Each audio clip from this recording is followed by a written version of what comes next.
Good evening, everyone. Thank you for being here with us. My name is Eduardo Altamura. I'm not your keynote speaker. I will just say a few words about the context of this keynote lecture by Professor Youssef Cassis. So I am the principal investigator of a Swiss National Science Foundation project on the international financial relations of Latin American dictatorships. It is in the context of this FNS project that we decided to organize this conference on democracy and finance and invite Professor Cassis to give the keynote lecture. Why democracy and finance? Democracy and finance have been, for one reason or another, shaping our lives in the last few decades. Finance has strengthened democracy in the context of war, during the First World War and during the Second World War, with the Liberty bonds or freedom bonds. It is doing the same recently with the invasion of Ukraine.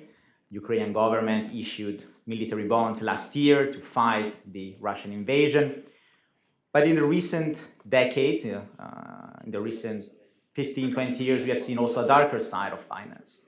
Financial crisis have laid bare the inequalities of our societies. The response to the crisis, the bailing out of big financial institutions, has also fueled a sentiment that the system has been rigged, the democratic system has been rigged in favor of big corporations, robbing, the common people of their future. In the last television ad that the Trump campaign aired, it featured the headshots of Janet Yellen, the chair of the Federal Reserve at the time, and Lloyd Blankfein, the chief executive of Goldman Sachs, while Trump, in an alarmist voiceover, warned that a global, and I quote, a global power structure had made decisions that robbed our working class, stripped our country of its wealth, and put that money into the pockets of a handful of large corporations and political entities. It is the right time, so, to talk about finance, politics, and democracy, and we are very honored, and we have the pleasure of having with us Professor Youssef Cassis. Professor Youssef Cassis is a professor at the Robert Schuman Center for Advanced Studies at the European University Institute in Florence. He is also the director of the ERC-funded project, The Memory of Financial Crisis. But Youssef Cassis is no stranger to Geneva. Youssef Cassis studied in Geneva. He received his PhD from the University of Geneva under the supervision of Eric J. Hobsbawm. Before joining the European University Institute, he was a professor at the University of Grenoble until 2004, and then subsequently he was professor of economic history at the University of Geneva, where we met 15 years ago. Professor Cassis' publications are far too many to summarize them. He published City Bankers, which was his PhD thesis, Big Business, the European Experience in the 20th Century in 1997, Capitals of Capital, A History of International Financial Centers, and Crises and Opportunities, amongst his many other publications. We are very pleased to have you here with us, Professor Cassis. We look forward to hearing your talk on finance, politics, and democracy. Please, the floor is yours.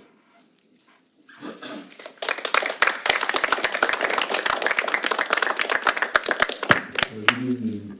Thank you very much, Eduardo, for this very kind introduction. It's an honor. For me, it's also a pleasure to have been invited to give this keynote lecture at this international conference. Democracy and finance is an old debate, an old important debate, which has become topical, especially topical in the wake of the global financial crisis and its consequences in the last 15 years now. So Eduardo's initiative is really very welcome, especially its interdisciplinary character. My perspective in this talk will be that of a financial historian. Historians, I think, have an important contribution to make to this debate, And I think financial history is well placed, being somewhat at the intersection between history and other social sciences.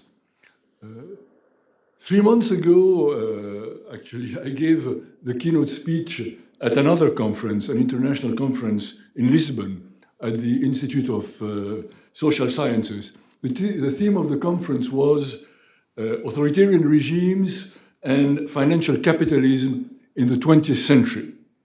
So when Eduardo invited me to give the keynote speech at this conference, I accepted, of course, after some hesitation, thinking that it could give me the opportunity to look at the other side of the coin. That is, democratic regime instead of authoritarian regimes, of course, both in connection with finance. However, as I started thinking about what I was going to say here, I realized that my talk may well end up being a variation on the same theme. In other words, too much the deficit of democracy on the one hand, as opposed to a total absence of democracy in my previous talk.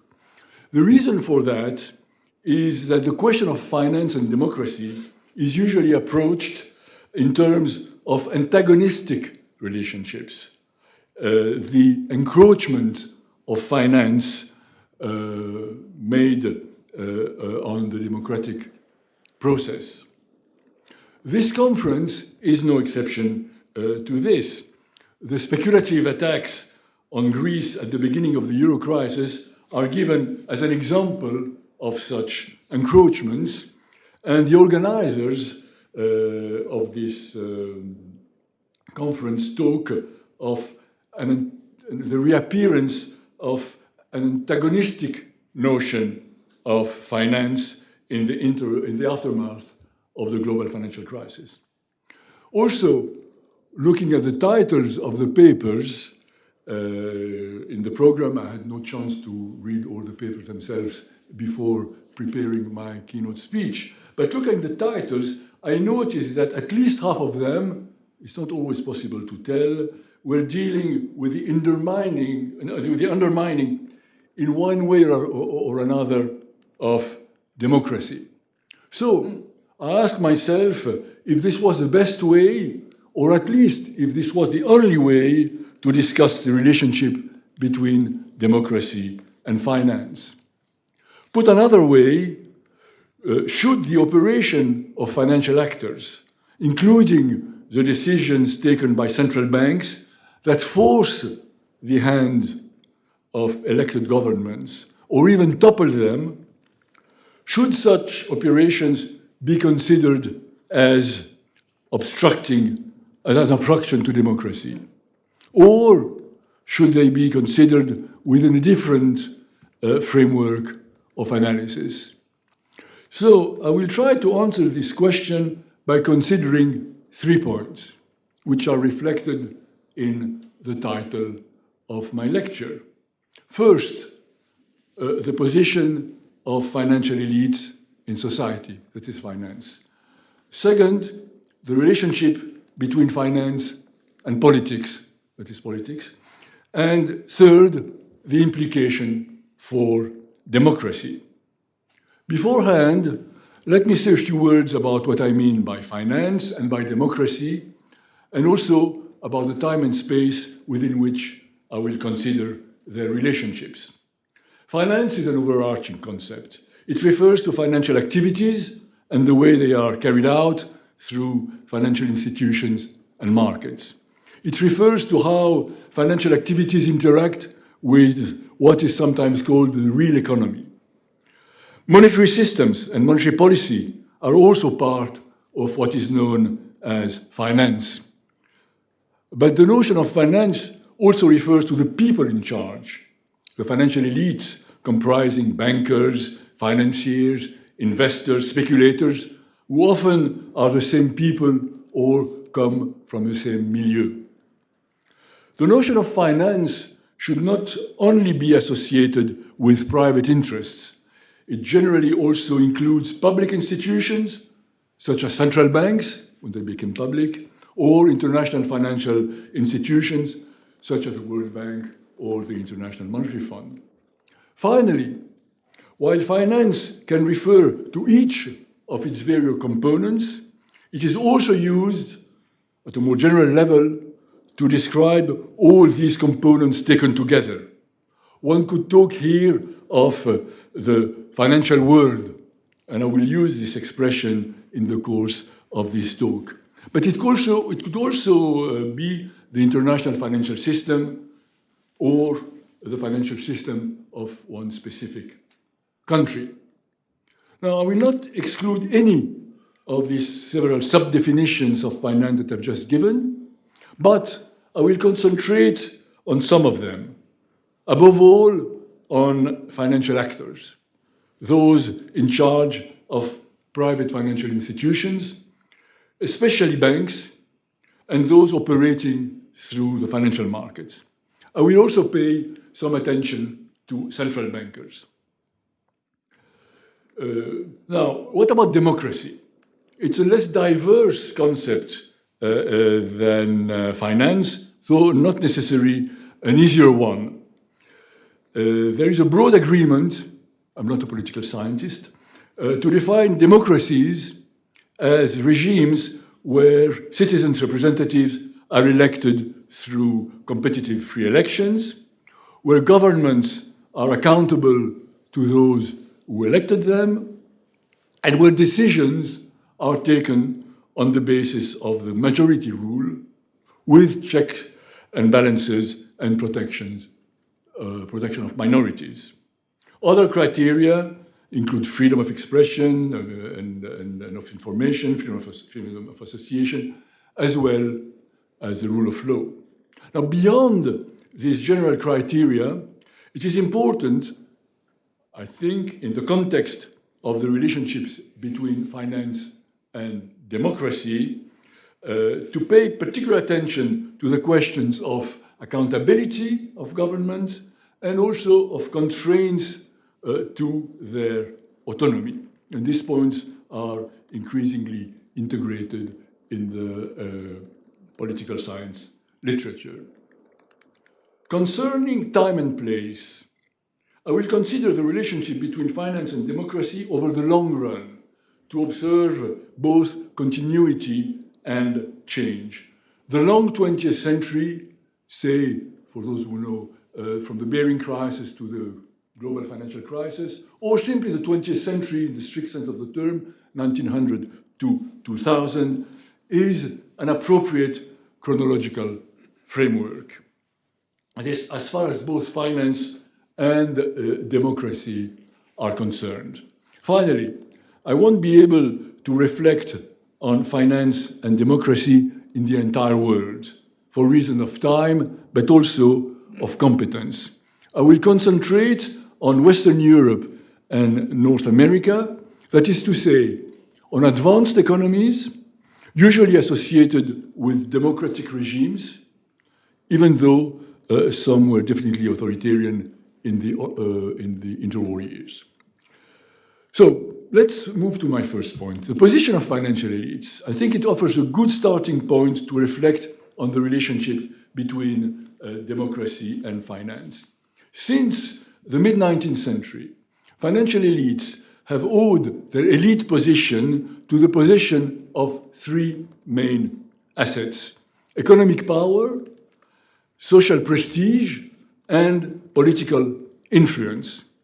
The balance between these three assets can vary depending on period and country, and the strength of one can compensate for the relative weakness of another.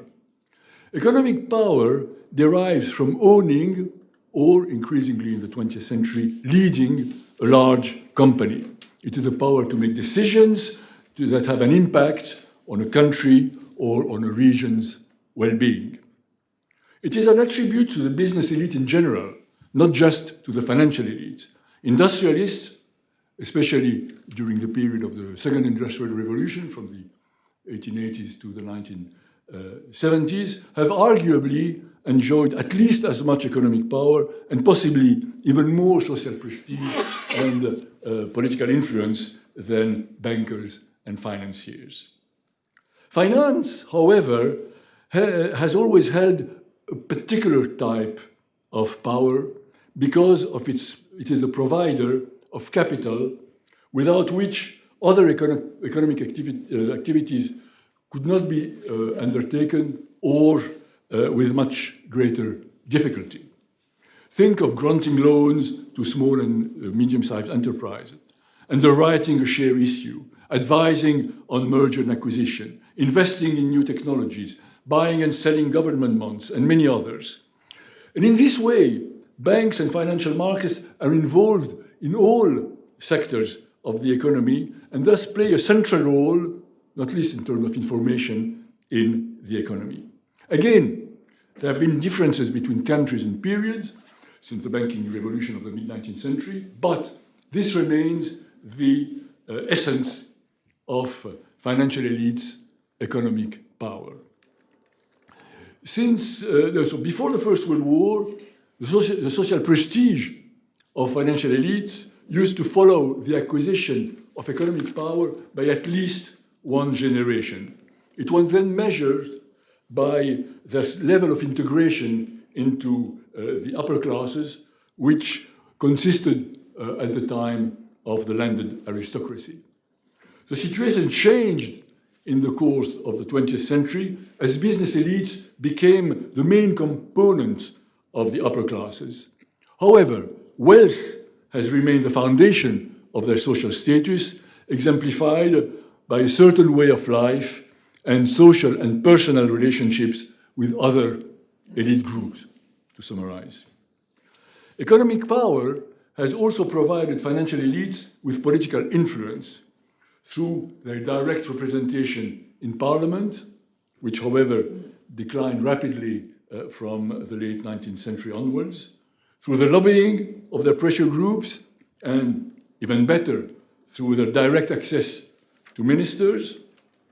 Equally important, financial elites have often been consulted by politicians about financial and monetary issues, not always politicians' strongest point, and also the revolving door between politics and finance has added to their influence. Central bankers have been in a somewhat different position. They have tended to be recruited from the from the financial world, especially before the Second World War. They thus shared a number of features with their fellow bankers and financiers, especially as far as social status is concerned. However, an increasing number of public servants and professional economists have joined their ranks in recent years. In any case, their economic power and political influence have been of a different nature. The main instrument of their economic power is monetary policy, so their economic power is in many respects a political power, whatever the changes undergone by central banking in the last 150 years. The same apply, but to a lesser extent, to the leaders of international financial institutions. Now let's explore a little further how the political influence of financial elites has actually been put into practice, which is, after all, the core of our reflection. The theme of finance and politics has long been associated, both on the right and on the left, with the notion of money power, of collusion between politicians and financiers, if not manipulation of the former by the latter. The myth of the 200 families in France is one of the best known illustrations of a popular belief existing in all countries. At a congress of the Radical Party, a left-of-center party, in February 1934, Édouard Daladier, a former and future French Prime Minister, declared, I quote, 200 families have control of the French economy and in effect of French politics. They represent a force which a democratic state ought not to tolerate. Richelieu did not tolerate it in the Kingdom of France. As we know, historical research in the last 50 years has debunked such myth and other conspiracy theory. The autonomy of the state has also been firmly established. Nevertheless, such beliefs have not disappeared. Robert Shiller, the economist Nobel laureate, recently wrote in Finance and the Good Society, I quote, "One of the most troubling aspects of finance in modern society is that it often appears that the financial community has the ability to take control of the government." So very similar to Daladier. Now, is there no smoke without fire? How strong has actually been the political influence of the financial world? Should we talk of power rather than influence?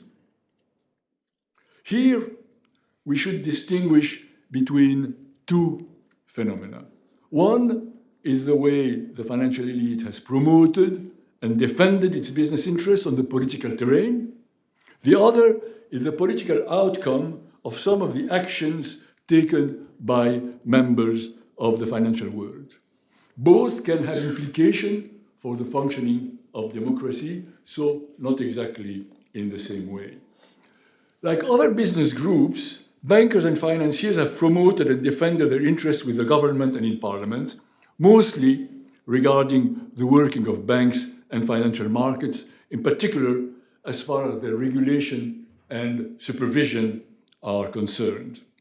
Bankers' associations have lobbied for the introduction or removal of an infinite number of regulatory measures, ranging from the use of checks and the opening of branches in the early days of the profession to the non-regulation of derivatives in more recent years through fixed commissions on stock market transactions, stamp duties on bonds, and many others. These measures are often fairly technical, but they can have wider economic and social repercussions, again ranging from better and cheaper banking services to greater financial instability. And while such intervention by pressure groups are part and parcel of modern democracies, they can also lead to abuses, from regulatory capture to sheer corruption. And these abuses can affect the good work of democracies. This is, of course, a problem that does not only concern finance, but virtually all major industries. Think of coal, iron, and steel in the early days of the Second Industrial Revolution, of motor cars, even recently, armaments, oil, food, drink, and tobacco, pharmaceuticals, and others. The issue here is not so much finance. The issue here is the political consequences of the unequal balance of economic power within democratic societies. Interestingly, for most of the period we are discussing, pressure groups were less developed in finance than in manufacturing industry. Until the Second World War, the heavy industries, coal, iron, steel, heavy engineering, dominated the scene with, for example, the Zentralverband Deutscher Industrielle in Germany or the Comité des Forges in France. During the Golden Age, from the end of the Second World War to the early 70s, peak employers' associations like the CBI in Britain, the BDI in Germany, or the CNPF in France were more representative of industry than finance. One reason for this is that pressure groups in finance were trade associations rather than employers' associations. Even though banks have been, from an early stage, very large companies, they have faced few problems of labor unrest, especially strikes, and they have concentrated on the defense of their business interests, which require a different type of organization. However, the forms of lobbying have converged with globalization and deindustrialization in the late 20th century, and the finance industry has become particularly active during the wave of deregulation that preceded the global financial crisis. Now, in a different register, that's the other thing we should distinguish. In a different register, some actions by financial actors, in fact, financial transaction rather than political intervention, can be politically charged. Some are of a speculative nature, some are of a defensive or preemptive order, others of a monetary character. They have been carried out by banks, financial markets, including in this sense individual investors, central banks, usually together rather than in isolation. They have tended to take place in times of economic, social, and political tensions, and also to contravene, in one way or another, some of the elements of political practices. Two such events have survived, if not in the popular collective memory, at least in financial history, and I described by highly evocative names. The Mur d'Argent, or Wall of Money, in France in the mid-20s, and the Banker's Ramp in Britain in the early 30s. In France, the fall of the Cartel des Gauches, a left-wing electoral coalition in 1926, 2 years after its electoral victory, was attributed to a wall of money, an expression used to denounce the opposition of financial interests, in the first place the Banque de France, to its policies. France was experiencing serious financial difficulties. It had a massive floating debt. Politicians were reluctant to raise tax in the belief that Germany would pay reparations. And the government secretly exceeded the legal limit of its borrowing from the Banque de France, which the Banque de France eventually revealed. Concern about the economic situation of the country and fears of the introduction of a capital tax and of debt consolidation led to deposit withdrawal, capital flight, and intense speculation against the franc. The second Herriot government fell on 22nd July 1926, the day after the franc reached 235 against the pound. For memory, a pound was worth 25 francs in 1914 and 82 under the first Herriot government, when the first Herriot government was formed in 1924. It was replaced by a right-wing Republican Union led by Raymond Poincaré, which quickly stabilized the franc at 125. In Britain, the fall of Ramsay MacDonald's second Labour government in August 1931 was attributed to a banker's ramp, the unacceptable demands made on government by the Bank of England, the City of London, and American bankers. Pressure on the pound had been almost constant since its return to the gold standard in 1925, but it intensified in the summer 1931 following the German banking crisis and the revelation in the reports of two parliamentary committees of the precarity of the country's monetary and fiscal position, especially as far as gold reserves and the budget deficit were concerned. The Labour government resigned on 24 August in the face of demand for big spending cuts, especially in unemployment benefits, a highly sensitive issue, especially for Labour, as a condition for obtaining two loans in order to defend the pound's parity. It was replaced by a national government, this time led not by a right wing, but still by Labour, Ramsay MacDonald.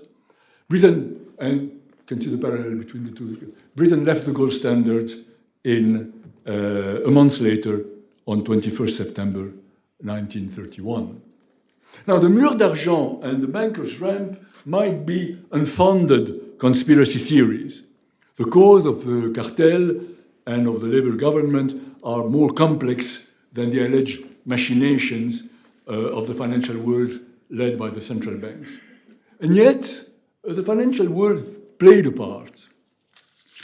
The reaction of financial markets have not often led to the fall of governments, although this did happen as recently as October 2022, computing a century, as recently as October 2022 in Britain, this time with the resignation of a conservative prime minister, Liz Truss, only after 6 weeks in power. The financial markets did not like her decision to increase borrowing in order to reduce taxes for the wealthy in a period of slow growth, rising inflation, and high public debt. However, I suppose everybody remembers, there was no outcry against the market, almost the contrary, in fact. And criticisms were mainly directed at the Conservative Party, which nevertheless remained in power. Now, if the market rarely topple governments, at least in the area I'm considering of Western Europe and North America, if the markets rarely topple governments, they can force their hand and impose a policy or a change of policy. In the early 30s, governments across Europe had to adopt deflationary policies to defend the parity of their currency within the gold standard. More recently, François Mitterrand, the French socialist president elected in 1981, had to reverse course and switch to an austerity policy as early as March 1983 in the face of lack of investment, capital flight, and inflation. All that in an international context of economic liberalization in the wake of the elections of Margaret Thatcher in Britain and Ronald Reagan in the United States. In September 1992, Britain was forced to leave the European exchange rate mechanism as the Bank of England was no longer able to defend the pound against speculators, in fact, not only against speculators, first and foremost, George Soros, betting that its parity was unsustainable. Slightly differently, the financial world can also indirectly provoke changes in the conduct of monetary and fiscal policy, usually as a result of financial crisis, caused partly by the recklessness of its actors. This happened during the global financial crisis of 2008. Governments were forced to intervene massively, borrowing heavily and increasing the level of public debt. These measures saved the financial system from collapse and prevented a recession turning into a depression. But it also had long-term consequences with debt crisis and austerity policies in a number of countries, which in turn contributed to the rise of populism. The role of the European Central Bank in these last events has been questioned. In particular, its power, together with the European Commission, to force some countries to implement drastic budgetary cuts and even to change their prime minister. This can be extended more generally, I can't develop here, to the democratic character of independent central banks. What does this tell us about the relationship between democracy and finance? Not necessarily that they are antagonistic, which does not mean that finance never makes any encroachment on democracy. But when it does, it has much more to do with politics than with finance. In the first place, the weight of finance in democratic capitalist societies is a fact of life. It is also a major factor in the way finance and politics interact. However, the balance of power between the two is never constant. Finance has always strived to increase its economic power and political influence. Whether this power becomes, at some point, excessive is, of course, a moot question. Was there a money trust controlled by the leading investment banks in the United States in the early 20th century? Whatever the answer, the decision to curb this power or to leave things as they are is a political decision. Finance will not do it by itself unless it feels threatened by political intervention in its affairs. Liberalizing capital has its benefits, but it reinforces the economic power and political influence of finance, and thus the risks of infringements of democratic processes. This can be observed mainly during the first globalization, before 1931, under fixed exchange rates, and during the second globalization, since the 1980s, under flexible exchange rates, irrespective of the constraints of the Mundell-Fleming trilemma. The key element here, I would say, is free movement of capital, which goes together with liberalizing capital. It was much less the case during the 50 years in between, when capital was more tightly regulated, the so-called era of financial repression, an expression that I've personally never liked or approved of because of its ideological connotation. Finance was very much tamed during the period extending from the Great Depression of the 1930s to the onset of the second globalization in the 70s. Many regulation and control were introduced, not least exchange control, which remained in force in all countries except the United States and Switzerland. Free convertibility on current accounts was only re-established in 1958, and only later, at different dates, depending on countries, on capital accounts. State intervention varied in forms and intensity, from the nationalization of the main financial institution to a set of regulation enabling better control of privately owned ones. But it was a general trend to be found everywhere. At the time of the liberation, France nationalized the Banque de France and the main commercial banks and insurance companies. The statutes of the Banque de France had already been changed by the Front Populaire in 1936. In particular, the Régents, were the director of the bank, administrateur, who were all members of the Haute Banque, were replaced by a more representative council, a governance judged more democratic. In Britain, the Bank of England met with the same fate in 1946, but its management remained fundamentally unchanged. The commercial banks remained in private hands, but lost a great deal of their autonomy, in no need to be nationalized, according to Keynes, because in actual fact, they already had been.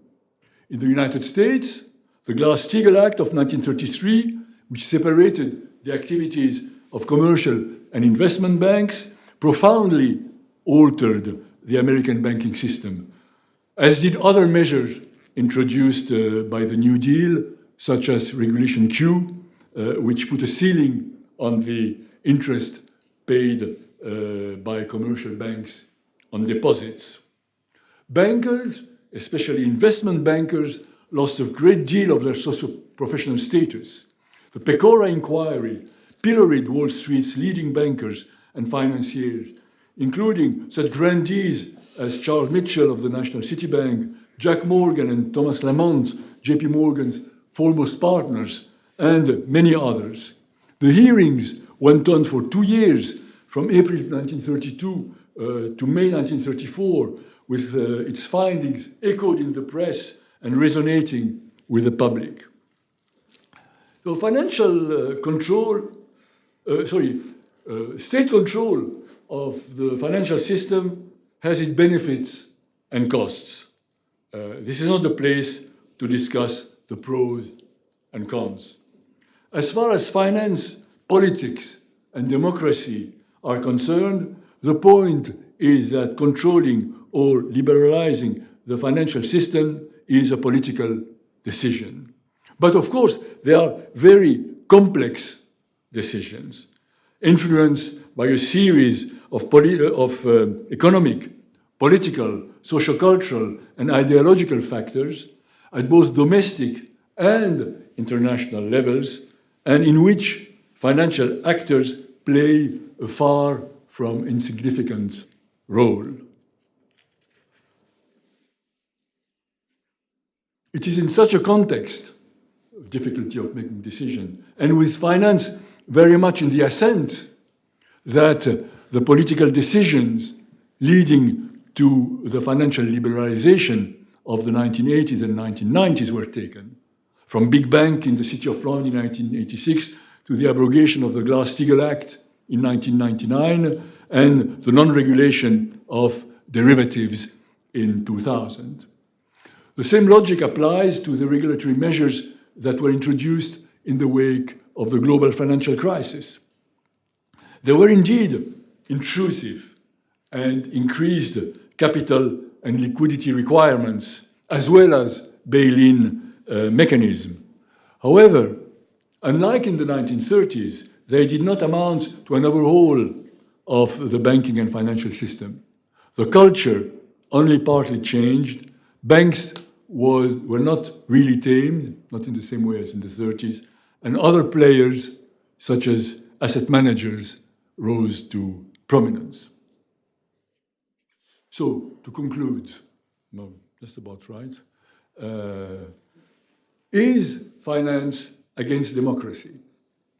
The answer, in my view, is no but. Finance is not against democracy, but finance is not always and unconditionally in favor of democracy. The position of the financial world towards democracy is not easy to pinpoint. As a rule, financial markets and financial actors are primarily concerned with business and profit opportunities, only secondarily, if at all, with the political regime within which they operate. In advanced economies, anti-democratic sentiments have only surfaced in periods of crisis when financial and more generally business interest could be threatened, but they have generally remained marginal. The exception is, of course, Italy and Germany in the interwar years. Here, leading bankers rallied the regime, even if they did not support the fascist or the Nazi party before they came to power. Most of them actually did not support this party before they came to power. For example, just giving one, Giuseppe Töplitz, the head of the Banca Commerciale Italiana, who was clearly anti-Mussolini, but remained in power until 1934, when the new banking law was introduced.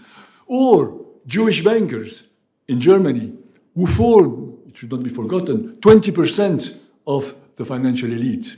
They were forced to resign their position or to sell their bank at a heavily discounted price, and most of them left the country. That does not mean, by the way, that non-Jewish bankers were all in favor of the advent of the Nazi regime. But I mean, it was a massive chunk of the elite. Another point, financial elites in advanced economies have tended to look more favorably at anti-democratic regimes outside their own borders. For example, they praise the military dictatorships in Latin America in the 70s and 80s for their pro-business attitude and capacity to restore law and order, even if they did not always condone their excesses. The rise of, of international financial centers in authoritarian regimes, Singapore, Shanghai, Dubai, and the recent change of Hong Kong's political situation is more ambiguous, I think. That's excuse me, I almost finished, but I've just got to take a time.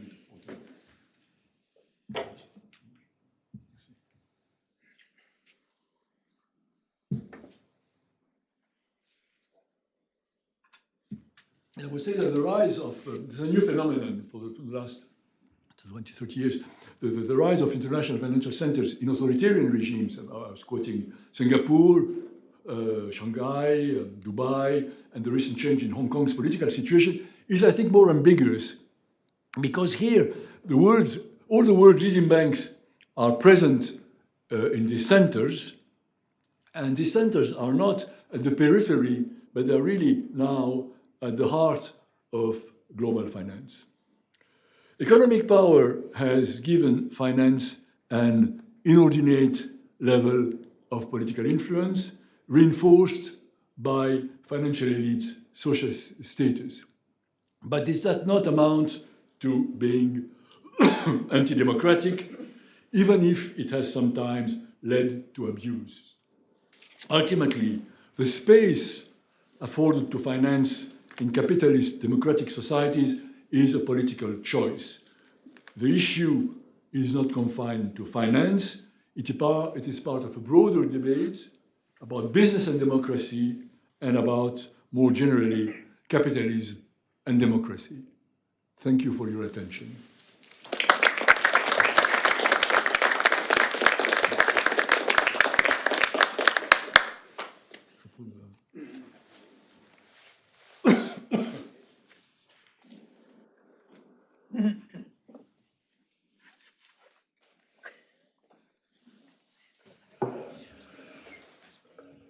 We have around 10 minutes to take some questions from the floor. So just raise your hand and we're gonna come with a microphone.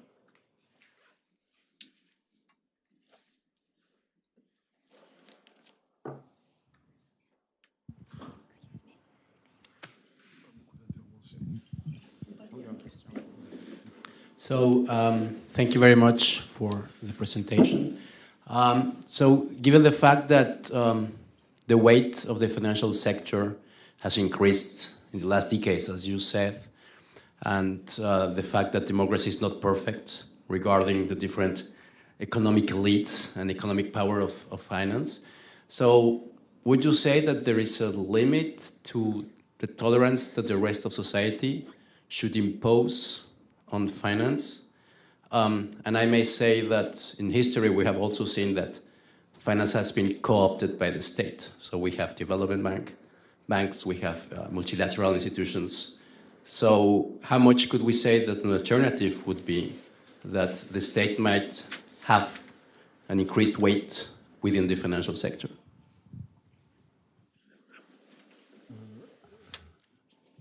This is not a question for the historian.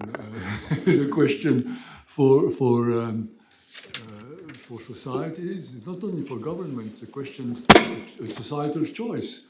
And there is no thing. I mean, I think answers will necessarily be partly ideological, partly political, partly inspired by economic logic.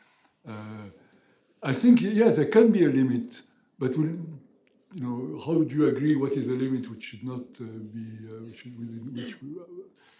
after which we could not, sorry, what is the limit is very difficult to tell, and it's very hard, I think, to agree on what the limit should be. This is the main issue. I think, what was it called, the movement after the crisis? Occupy Wall Street obviously had a different position from Jimmy Dimon at the head of JP Morgan. So, and who himself had a different opinion from Obama and from leaders in Europe. So it's a very, very, I stressed at some stage in my talk that it's a very complex decision.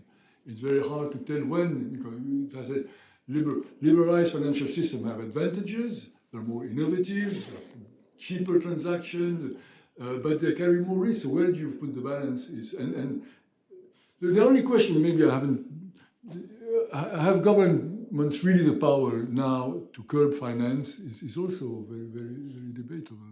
They want it. So I can't answer your question. I think my only answer would be yes, there could be a point where it should be done, but how will we agree on this is another matter. Thank you. We can have time for another question.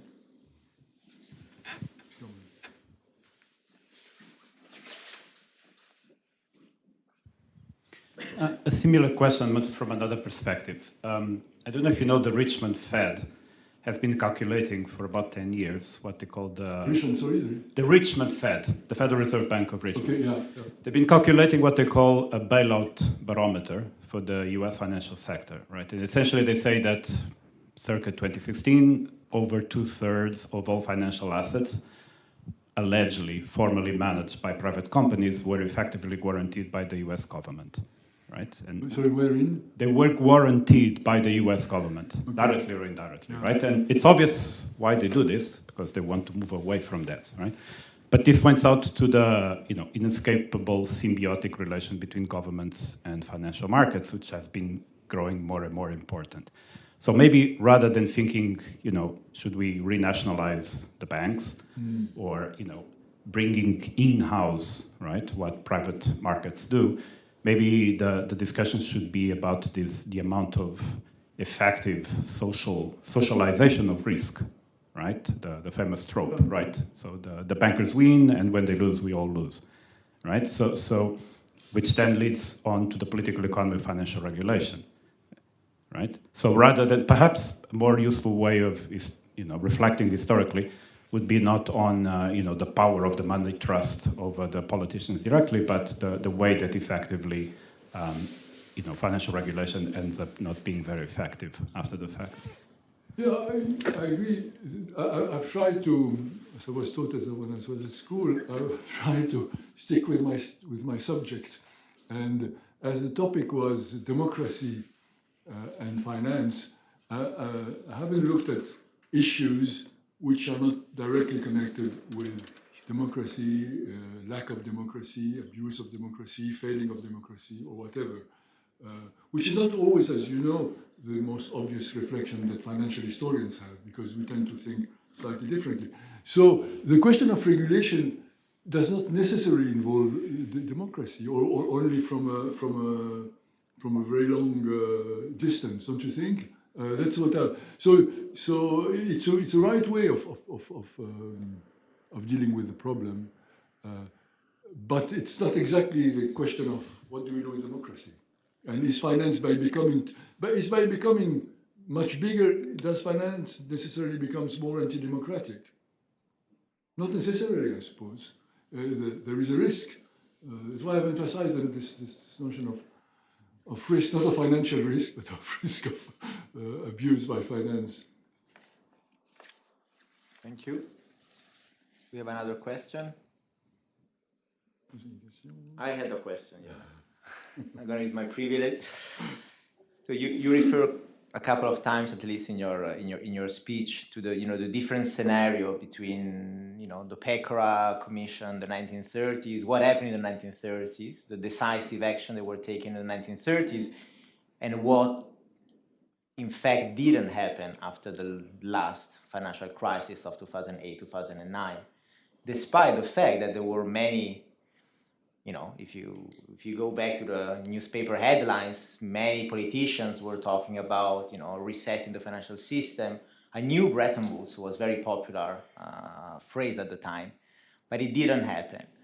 So it's related to some of the questions that they already been asked to you, but I want to know from you, why do you think that the response was so different? What has changed in a nutshell between 1930s and 2010s? Well, I think first the crises were different. I think as a financial crisis, as a financial shock, the global financial crisis was, I think, the most severe in modern history. But central banks and government intervened, and we didn't have the Great Depression, and I think this makes a huge difference. The Great Recession, as it's been called, had nothing to do with the Great Depression. So in that respect, there was less of not only anti-finance, but anti-establishment, anti-liberal politicians, etc., than during the Depression. That, I think, is the first main reason, the severity of the crisis. The other reason, I think, is what Juan was asking me with the first question, and that is finance had become much bigger. And I think curbing finance would have posed all sorts, much more than it was, would have posed lots of problems.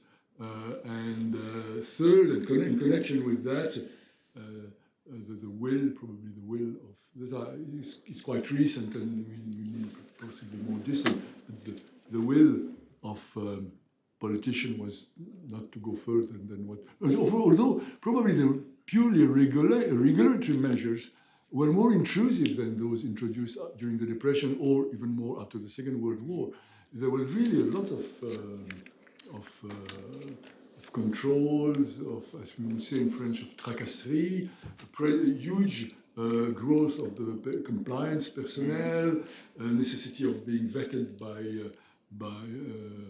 that friends were telling me. I mean, if you want to be appointed chief risk officer, you had to be vetted by the financial authorities. So it was very intrusive, but at the same time, it wasn't a complete overhaul of the system. Thank you. Thank you very much, Youssef Cassis, for being with us. Thank you to everyone for being here, and it was great. Thank you.